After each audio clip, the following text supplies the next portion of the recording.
Well, I think, Mark, first, thanks for having me. I think most of what the House is doing is it's one version after another of how can we harass President Trump. Whether it's subpoenaing the document that Bob Mueller produced, which Bill Barr, the Attorney General, has made available to senior members in its entirety, to senior members of Congress.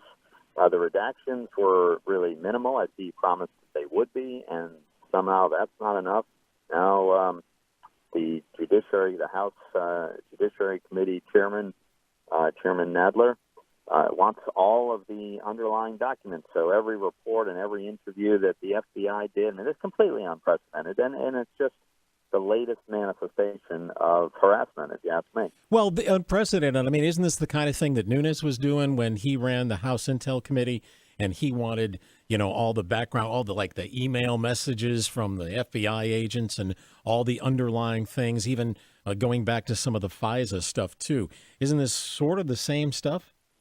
I don't think so, because in the case of what the Democrats are asking for now, they're asking for the minute detail to check on Bob Mueller's work. What Nunes was trying to discover was not the background work being done by an investigator, because there was no investigation. Right? There was no proper and thorough investigation of how and why the FBI decided to spy on a presidential campaign. That's what happened. And we need to know why. So now I'm confident that Bill Barr will get to the bottom of it. He said he will. He understands the importance of that. So I think I welcome that investigation. And when that investigation is done, I don't think I'm going to feel like I need to insist on getting every interview that was done by every FBI agent of every person that was involved. I will move on to international events. Venezuela, we are, trying to help the one candidate. Russia's helping the other one?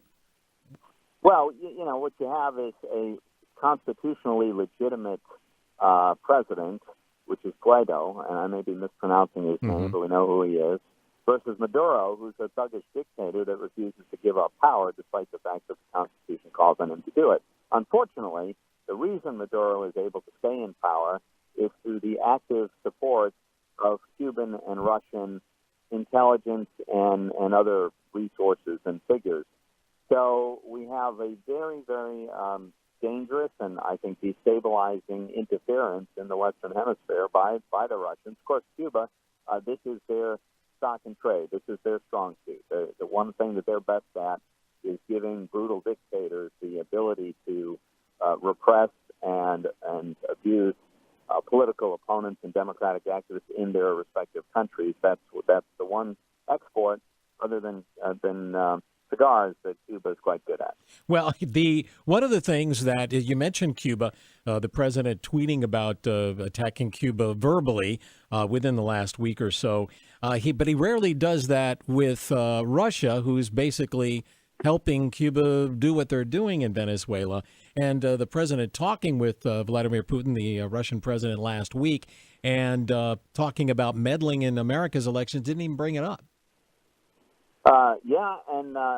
I wasn't in the room. I wasn't on the phone, so I don't know exactly what was discussed. But I would hope that the president would push Putin very hard, push back on the idea that Putin should be meddling in our hemisphere, and especially supporting a socialist dictator who is a very, very unhealthy and destabilizing force. And yes, I think the president should make it clear to Putin that there'll be a very steep price to be paid by Russia if they continue attempting to meddle with our elections. Let's chat about Iran. There is, I guess, there's stuff going on that we don't know about, and there was rumors that there had been some sort of potential attack or some sort of information that led U.S. officials to believe, and they moved a carrier group into the region.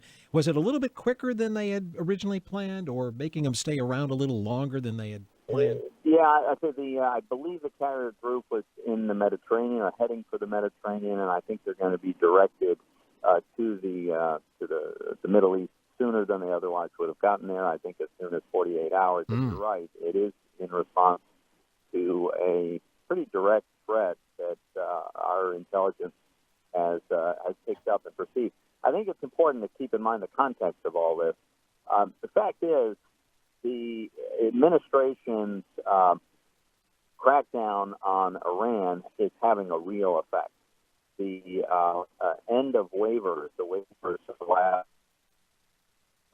oil now being subject to U.S. sanctions. When the administration says that Iranian oil exports dropped dramatically, their economy is contracting. They're having real. The administration, in my view, decided that we would go back to punishing the Iranian regime for its very, very bad behavior rather than tolerating it and looking the other way. Well, this is having the desired effect of really pressuring the regime, and it is always possible that they will lash out with some kind of use of violence. One of their preferred tactics is to have terrorist organizations do their dirty work for them. And I don't know the exact nature of the threat. I don't think that's been made public. I have not had a briefing on that, but we know there is a threat. And so I think the president is right to make sure that we are deploying assets necessary to protect American forces and American interests throughout the Middle East. You mentioned, I think tangentially, with Iran, there's the subject of oil and being able to sell it to some of the countries that are our allies, but they're still in the Iran nuclear deal. We're not. Gas now hitting close to $3 a gallon here, higher than it's been in a while.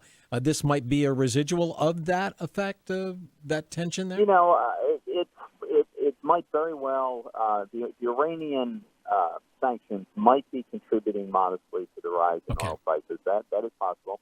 I think the collapse in oil production of Venezuela is also contributing to slightly less production on the global markets. But another thing to keep in mind is the Chinese economy, which looked like it was really slowing down, a few months ago, now appears to be still growing pretty robustly. So that means an uptick in demand. I think the combination of those factors is probably contributing to somewhat higher oil prices. In our final area, and the time we have remaining, the Senate, we hear what the House is doing. What's the Senate up to these days?